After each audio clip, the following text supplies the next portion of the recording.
tape right now because I'm about to tell you the truth. And F you if you can't handle the truth. This version of Biden is the best Biden ever.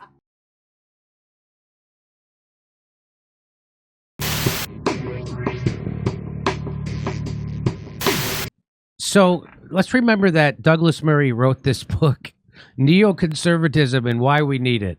So as true today as it was in 2006. So that's like neoconservatism is what got us the Iraq War, the Afghanistan War, the Libyan War, the Ukraine War, the Syrian War. That's called neoconservatism.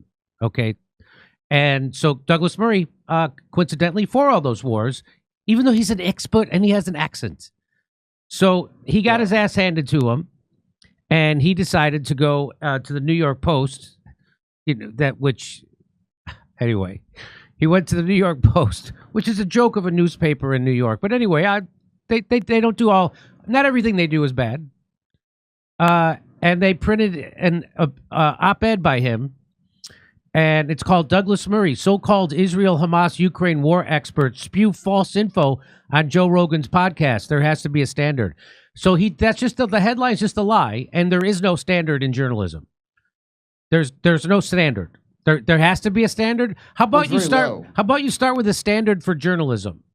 Journalism got everything wrong about COVID. They get everything wrong about Russiagate.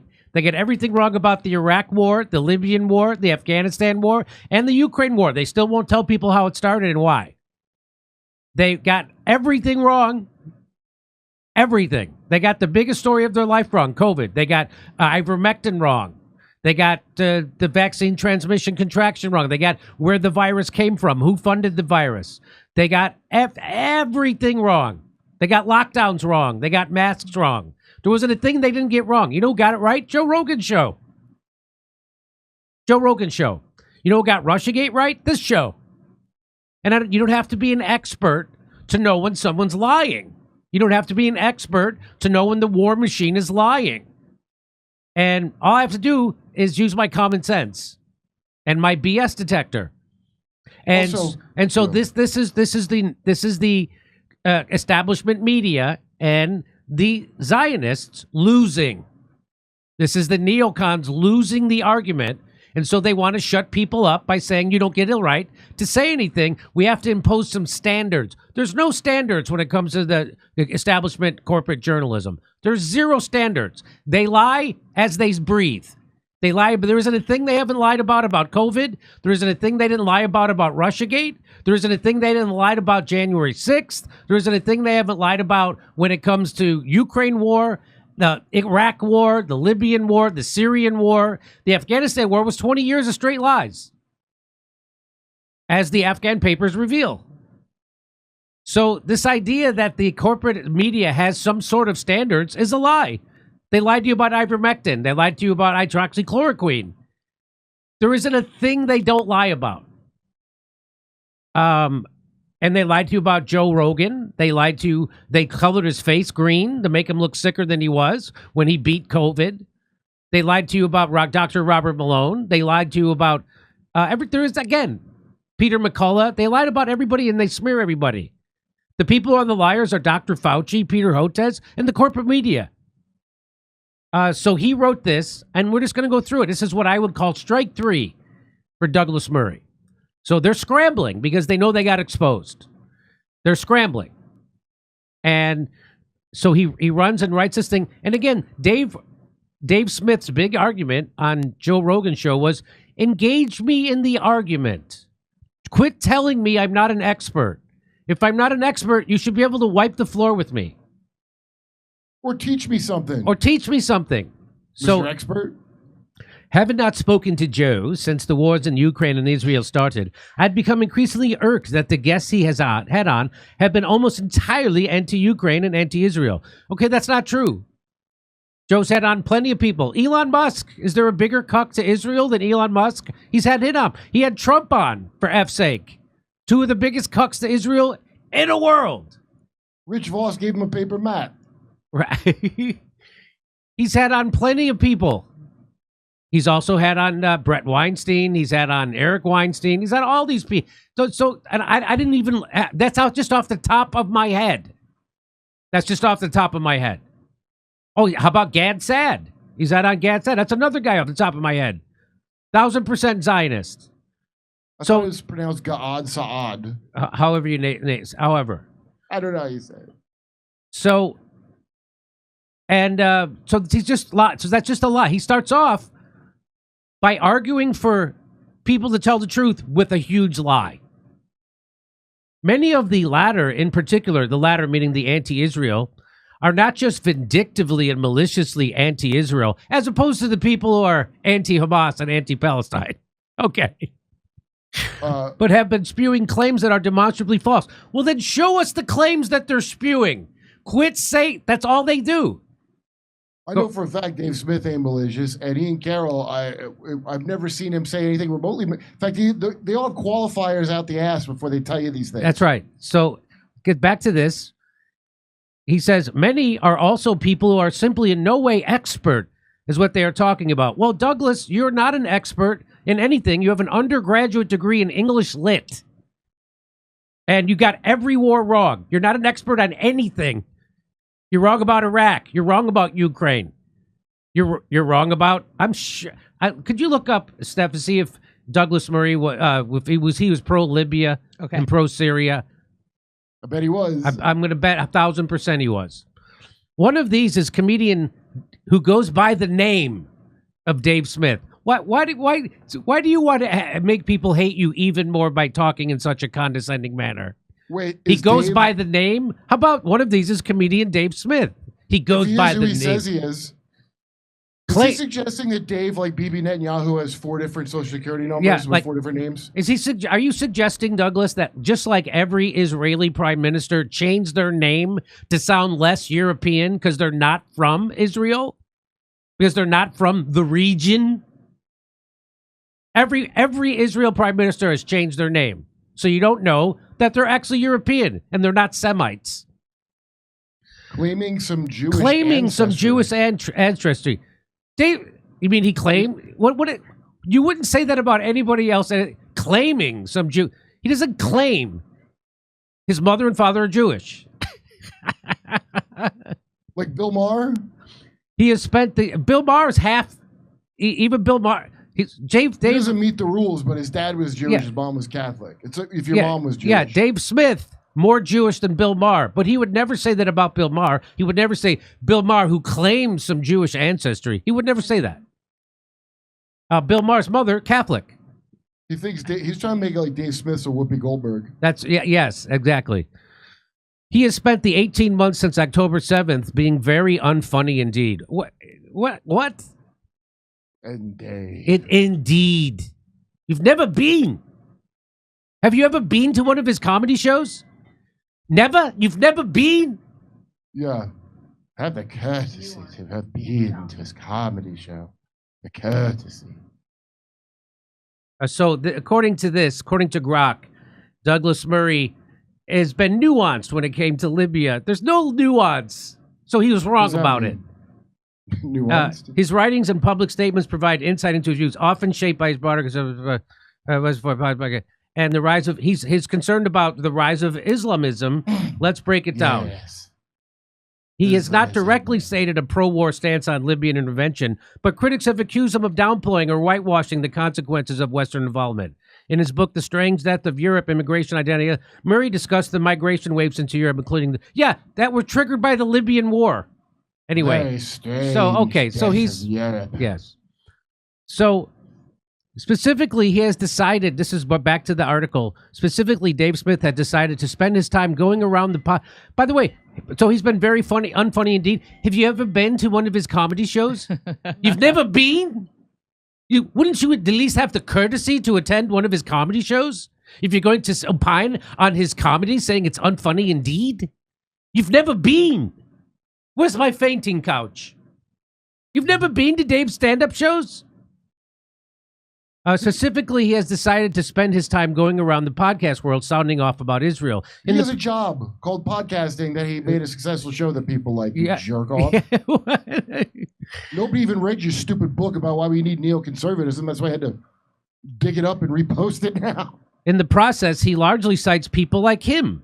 People who have many views but no obvious expertise. Well, I always I always cite Norman Finkelstein, who's a scholar and a Jew, a Jewish scholar.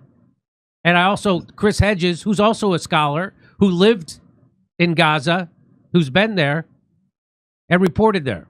He was Middle East for years and years. That's who I quote all the time. So, again, that's another lie. People like Daryl Cooper, who says he isn't a historian, yet has been invited onto some of the world's biggest podcasts as a historian. Did someone call him that, and besides Douglas Murray? Because, they claim to be experts. I've never heard Dave Smith say I'm an expert. And in fact, he says quite the opposite. I'm still not clear on why expert means you can't ask an expert to answer a goddamn question. That's right.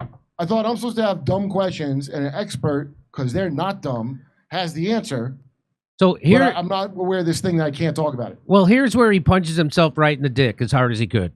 He says, another such figure from the world of comedy who was changing his shape to fit the time as Rogan guest Ian Carroll. So I guess there's no standards at the New York Post because that's a complete lie. Ian Carroll is not from comedy. He's not a comedian. He sells T-shirts. He's not a comedian. He's just a podcaster and an Instagram guy and a Twitter guy. That's what he is. He's a conspiracy theorist guy who's very interesting and gets a lot of stuff right. So 100% wrong right there. Where's your standard? Did you even look up Ian Carroll? You've never looked him up? Have you ever been to his website? You've never been? You never had the courtesy. Wouldn't you do the courtesy? Strange. This is someone who, when he last went on Rogan's podcast, very carefully tried to minimize the evil of Adolf Hitler. He's making that up. That didn't happen. Again. How did he do that? So there's no standards. So this guy who wants standards has absolutely no standards and gets everything wrong, even in his article about having standards. He didn't do that. Ian should never be booked as a comedian again, I say.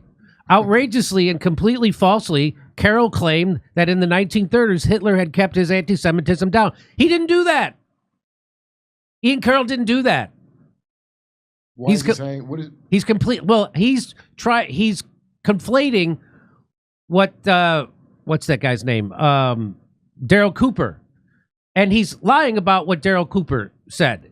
That's not what Daryl Cooper said. I'm not defending or Daryl Cooper. I'm just letting you know that's not what he said. Yeah, well, I mean, I suspected it wasn't because it's very low on details. But anyway, doesn't matter. Doesn't matter. Ian Carroll didn't say that. Doesn't matter. That's not what Ian Carroll said. That's what it doesn't matter. A provable false claim that Rogan did nothing to counter. All these men have also, by the way, there's lots of historians, actual historians, who say that. Anyway, all these men have also been palling around online with Holocaust deniers and proud anti-Semites like Jake Shields. So what is that? What's that called? That's called guilt by association. Again, another smarmy, sleazy, scuzzy, underhanded tactic that is not an argument. That's what people who don't have arguments do. That's what people who get everything wrong do. They use arguments and tactics like that. 2 weeks ago, Rogan... Two weeks ago, Rogan on his mate, Dave Smith, on yet again for a long podcast. They're all 3 hours. All of Joe's shows are 3 hours. Again, but for my return to the show, the deal was that I could come on only if Dave Smith was once again in the studio, as if Joe didn't want to be unaccompanied. No, doesn't have knowledge about the shit you're about to spew, so he brought someone on who does have knowledge. It's called cutting out the middleman, Douglas. So you could talk directly to the guys so Joe could learn. So you're upset that Joe doesn't have people on to push back against people, but when he does have someone on to push back against you, somehow that's out of bounds. Isn't that interesting? And you're the expert, so why couldn't you wipe the floor with that non-expert Dave Smith? Because you're not an expert, and you're wrong about everything. There isn't a thing you haven't been wrong about. He might have been right about COVID. I think he might have been right about that, and I think I think he might have been, and he was good in the monk debates when he was with Matt Taibbi. Mm-hmm. So, but everything else, he goes, I like a debate, or that Joe thought it was I of all his guests who must be challenged. So Joe should challenge other people, just not me. But it's really not about you. It was about the Gaza situation. That's right. You know, like it wasn't like a thing to get Douglas Murray. Right. It was because he thought highly of Douglas Murray too. Well, I guess up until this. Up until this. I like a debate just as much as the next Scotsman. But what resulted was more than a debate. It seemed to have led to some kind of podcast world meltdown. No, it didn't. It turned out to be you melting down and writing bullshit articles like this, going on Bill Maher lying, and everybody else lying that you did a good job on Joe Rogan when you obviously got your ass handed to you by a comedian because you didn't want to engage in any of the arguments. The meltdown was on your side. So this is again, accuse the other person of exactly what you're guilty of. The first reason was that from the outset, I challenged Joe on his choice of guests and why he had been giving a platform to only one side of a debate, and a very conspiratorial one at that. Okay, we already debunked that. That's not true. He and Smith were immediately defensive, but the real problem came when I raised the issue of expertise. Because as I had said then and have said often, we have lived through a period when the experts have gotten an awful lot of things wrong. Yeah, like everything. Most of the things. From the COVID lab leak to the Hunter Biden laptop, we have lived through years after which distrust of experts have become inevitable. So what this is called is a limited hangout. So when you're caught, when the experts have been exposed for being liars and wrong about everything, you admit to some of it. And that's what this is. He's admitting to some of it. In order to try to give himself some credibility when he says the next line. Yet that doesn't mean that expertise does not exist. That's called a straw man.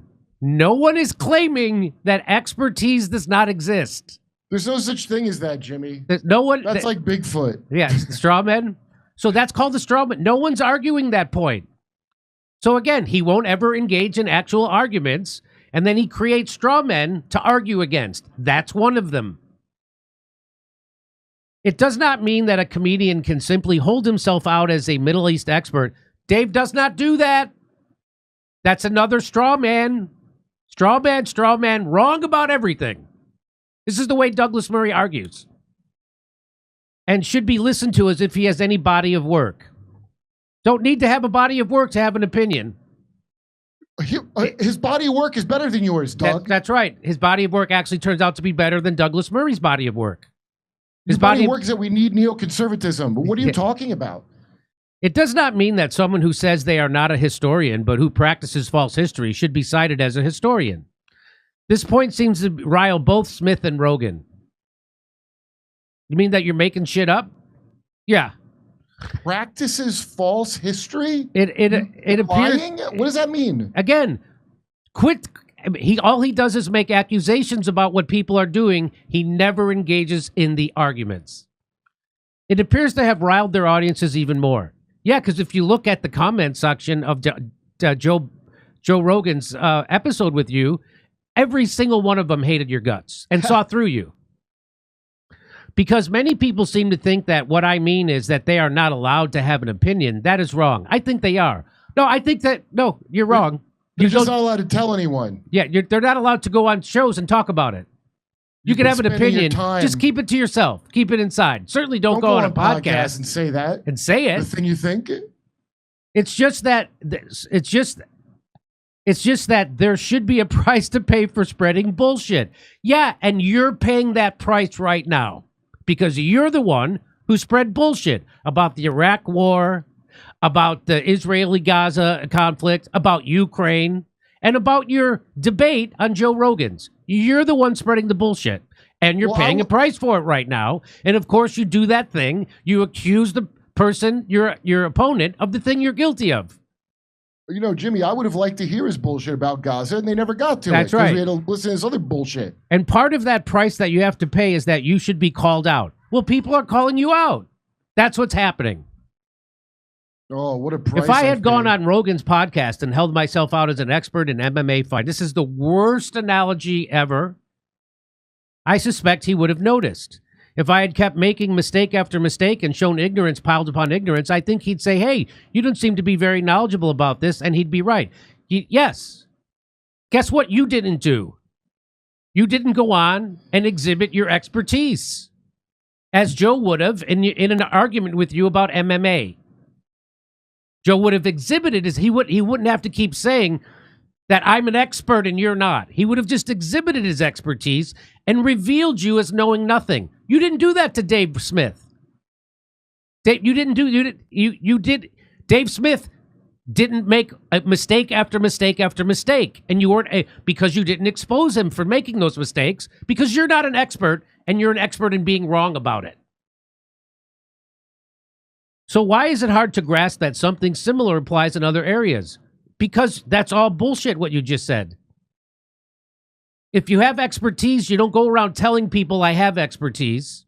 You exhibit your expertise and everyone sees it. Just like Brian Regan doesn't have to tell people he's funny. He just goes up and he's funny and everyone sees it. So, in bigger rings and more important fights, having spent most of the last 18 months in Israel, Gaza, Lebanon, and Ukraine, I don't think I know everything. No, I'm paid not to. Yeah, because you're paid not to, and you're being dog-walked around Israel and Gaza by the IDF.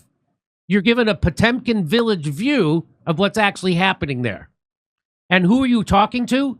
You're talking to victims of October 7th. You're talking to the IDF soldiers. Talk to any Palestinians, did you? Talk to anybody from Hamas? But I think I know a darn sight more than someone like comic Dave Smith, who admitted he's never been to the region he spends all of his time talking about. Wait a minute. I admit I'm not. Why don't you share some of that expertise with us? So, that's what I was hoping. Again, there's no expertise he's revealing in this. I have no idea if you know more than Dave because you didn't tell me any of what you know. Nothing. Oh, so you have to go to a country to comment on it, do you? Said part of the internet. Again, the answer is obviously not. So he keeps saying two things at once. But if your job or you're making it your job, then probably yes. So he just contradicted himself. I mean, you can't make this stuff up. Dave because he doesn't have an argument. And by the way, this isn't Dave's job. Dave's job is being a comedian and hosting a podcast. If I filed columns, he broke you down for a hobby, dude. It wasn't his job, right? His hobby, and he was able to run right through you. If I filed columns for this paper pretending to be an expert on countries I'd never been to, I would expect my readers to complain, as they should. If I filed columns about a war zone from the safety of West Palm Beach, I think it would be fraud. Journalism has had its... Okay, no, that's not. He even said himself, there are people who weren't in the Holocaust who have written better about the Holocaust than people who were there. I don't have to go to Vietnam to write about Vietnam. I don't have to go to Nazi Germany to write about it. I don't have to go to Gaza to write about Gaza. This is another straw man. Hey, you know what? Let's give him that one. My bad. Next time, we'll all go there first. Any thoughts on the actual thing, though? Any thoughts on the actual thing? Still no thoughts on the actual thing. And by the way, over 200 journalists have gone to Gaza, and guess what? The Israelis killed them. Yeah, they didn't suffer a podcast meltdown. That's right. They got killed by the Israelis. Over 200 journalists. The courtesy to be killed by the Israelis. Journalism has had its own meltdown in recent years, more limited hangout. But it doesn't mean we don't have standards. You don't have standards. This article is proof there's no standards. You get everything wrong after everything wrong. You present zero argument. You have no standards. This is all you straw man people. You get facts completely wrong. Ian Carroll's not a comedian, and he didn't say the things you said he said. He's an influencer. That's all he is an influencer. That's it. Nothing else. Not an expert. And you're not an expert on anything. You have an undergraduate degree in English Lit. And as we've learned through Russiagate, as we've learned through COVID, as we've learned through the Ukraine war, journalism has zero standards. It's flat out propaganda. There's a book called Manufacturing Consent by a guy who's actually an expert, by two guys, Edward Herman and Noam Chomsky. And they, before the consolidation of corporate media, they let people know that the media is there not to inform you, give you facts. The corporate media is there to manufacture consent from the governed for the policies of the oligarchs.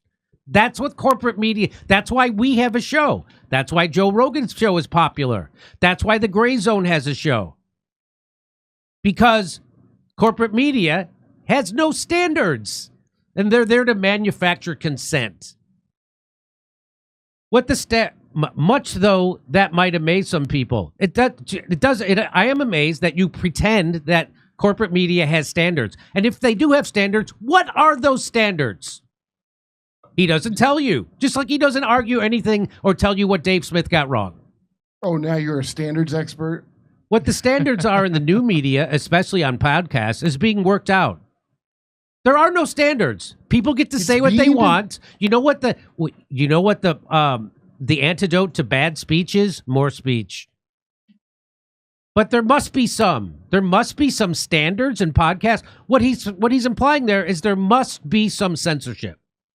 That's how I read that. You might read it differently, but that's what that is. But there must be some kind of censorship on guys like Joe Rogan and guys like Dave Smith and guys like Jimmy Dore. You mean the guys who got everything right during COVID and Russiagate? Yeah. Otherwise, the new media will lead people into errors and evils far greater than the old media could ever dream of. I don't think there's a bigger there's no bigger evil than the Iraq War. There's no bigger evil than the Syrian War. There's no bigger evil than the Ukraine war, and currently there's no bigger evil than the mass slaughter of children in Gaza. No podcaster ever led to a war that slaughtered 1 million people. What's that? Evil's like not bombing Iran on behalf of Israel. So that's strike 3 for Douglas Murray, and I just couldn't let this article go without debunking it. You have no standards, Douglas Murray. That's why you're allowed to print bullshit articles in the New York Post, because they have no standards. You have no standards. The corporate media has 0 standards, which is why shows like this exist. There was nothing to debunk. He didn't even offer any bunk. He offered no bunking. There's no argument. He didn't argue an argument. What are you supposed to debunk? He's just I shouldn't have to be on with him, Dave Smith. He's just upset. He's upset that other people get to have opinions on podcasts. That's all he's upset about. And he thinks they shouldn't. But then he says, but that's not what I'm saying. I think they should. But then they should get called out for their bullshit. We'll call them out for their bullshit. What did they get wrong? Boy, you're really blaspheming. It's very Islamic of him. You know, he goes, I don't need to revisit an argument that's already been settled by experts. That's an Islamic saying. Only a fool goes looking for more knowledge when he already has all the knowledge. That's Douglas Murray being Islamist. In fact, this new Ayatollah of speech ID he's got is also very Islamist. So I'm going to show you Turncoat Don put together another spectacular video showing Douglas Murray after October 7th. He went on this anti-hate speech thing. Mm-hmm. Let me see. Let me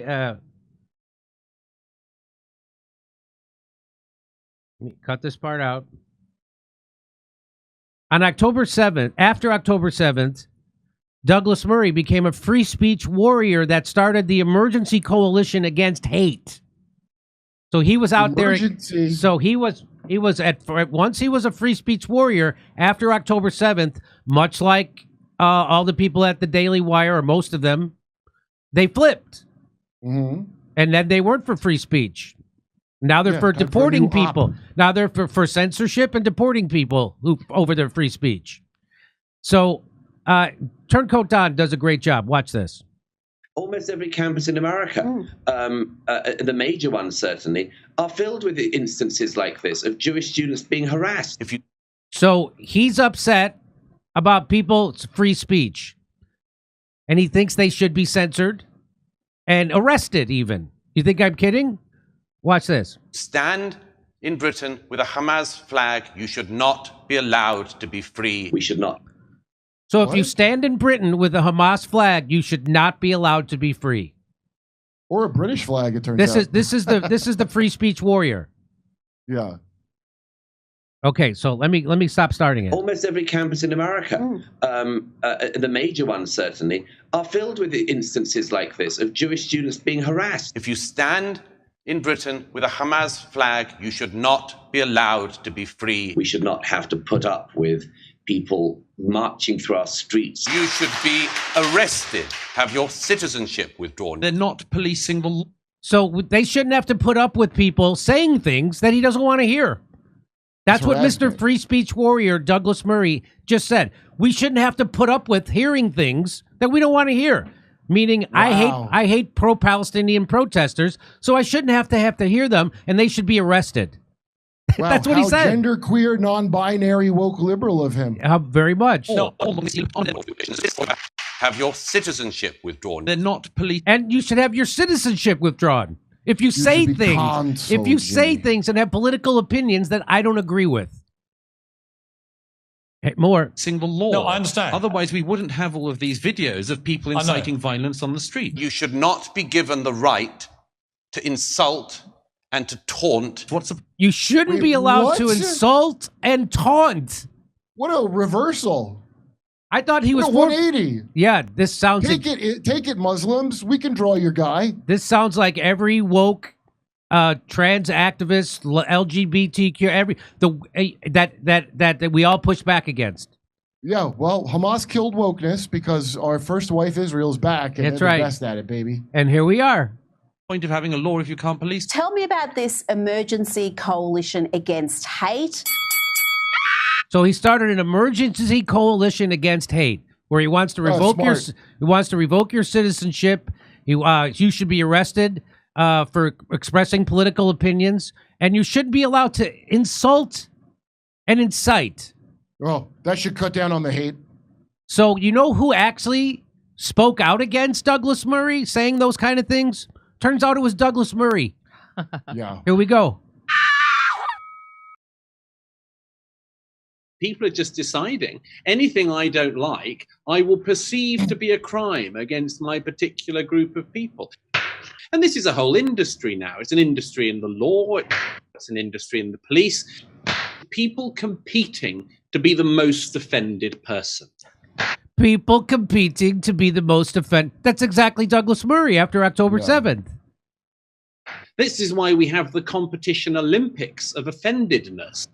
With people going to the police saying, I'm the most offended person.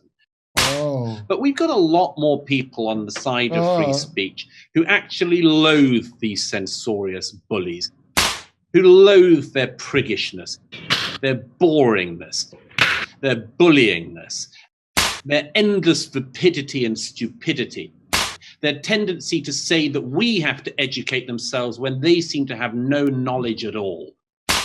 But it all comes down to one of the great gifts that Britain gave the world. The concept of liberty of speech is important not just because you need to know truthfully the widest possible array of arguments, but because you need to be able to find out if you yourself are in error. Clamp down on free speech, and you do not permit yourself the ability to find out when you're wrong. That's why free speech matters. It's one of Britain's great gifts to the world, and it's something that we should protect in this generation as much as those who went before us. You got knocked the fuck out, man! So just remember how we started. Almost every campus in America, the major ones certainly, are filled with instances like this of Jewish students being harassed. If you stand in Britain with a Hamas flag, you should not be allowed to be free. We should not have to put up with people marching through our streets. You should be arrested, have your citizenship withdrawn. They're not policing the law. No, I understand. Otherwise, we wouldn't have all of these videos of people inciting violence on the street. You should not be given the right to insult and to taunt. What's the point of having a law if you can't police? Tell me about this emergency. So, well done again by Turncoat Don. And if you need any more proof that Douglas Murray is a complete ass, I'm sure it exists. I'm sure it's out there. On a daily basis, Turncoat Don is finding videos of Douglas Murray saying the exact opposite thing that he is now saying after October 7th. If he hadn't been such a jerk off on his own, I would never have found out he wrote a book called Why We Need Neoconservatism. Yep. Okay. So I hope you enjoyed that as much as I did. And great job, Turncoat Don. Amazing. We're gonna switch over to Rumble now. We got to switch over to Rumble. So we'll see you over at Rumble. Speaking of free speech, we're going to go get our free speech over at Rumble. Nice. I'm so excited to share with you guys an incredible scientific breakthrough to support our long-term health and wellness. C15 is the first essential fatty acid to be discovered in 90 years. And get this, studies have confirmed that it's 3 times better, broader, and safer than omega-3. It's pretty simple. Essential nutrients keep our cells healthy, which keep us healthy. If you want to get sciencey about it, studies show that C15 works by strengthening our cells, improving our mitochondrial function, and protecting us against damaging free radicals. The result? Better long-term metabolic, liver, and heart health. Many of us are deficient in C15, which results in weaker cells that makes less energy and quit working earlier than they should. All of that makes us age faster, sleep poorly, feel sluggish. Is this sounding familiar? Fatty 15 is a science-backed, award-winning, vegan-friendly, pure C15 supplement. By replenishing our cells with essential C15O nutrient, Fatty 15 essentially repairs our cells and restores our long-term health. Go science. Fatty 15 is on a mission to replenish your C15 levels and restore your long-term health. You can get an additional 15% off their 90-day subscription starter kit by going to fatty15.com/Jimmy and using the code Jimmy at checkout.